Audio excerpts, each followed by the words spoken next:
Moi, bien évidemment, je suis photographe, il faut que je gagne ma vie et donc il y a toute une partie... I am a photographer and I must earn my living. So there's a whole part of my job which is based around that. I am a photographer who loves photography, and in fact, I am a lover of photographer. I always try to conduct big, long-term projects parallel to other more punctual works, which are either for the press or for businesses. This is how I earn my living. But what really animates and drives my passion I have for photography are the long-term projects that lead to exhibitions and books.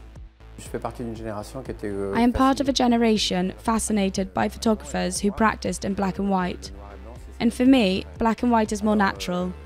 And it's very interesting that there is a kind of abstraction from reality. And it can say something very profound because it is less concerned with an anecdote.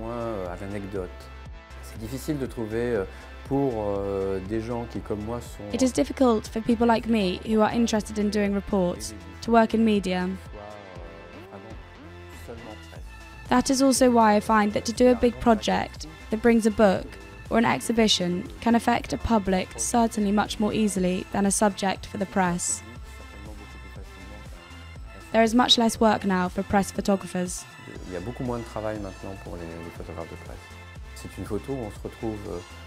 In this photo, I was in the south of England at a festival called Glyndebourne. It takes place in a mansion and it's a love story.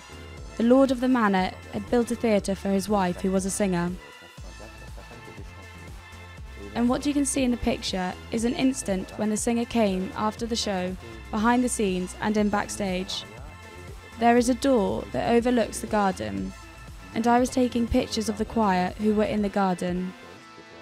And when she saw me there, she threw herself back with her fan and she went running. I felt like I was seeing some sort of angel, and in the 3 weeks before my return to Paris, because it was during the time when we still used films, and so we could not see what we were doing on the site, I dreamt about this picture, and I remember having it developed in my lab. It was one of the great wonders of my life as a photographer.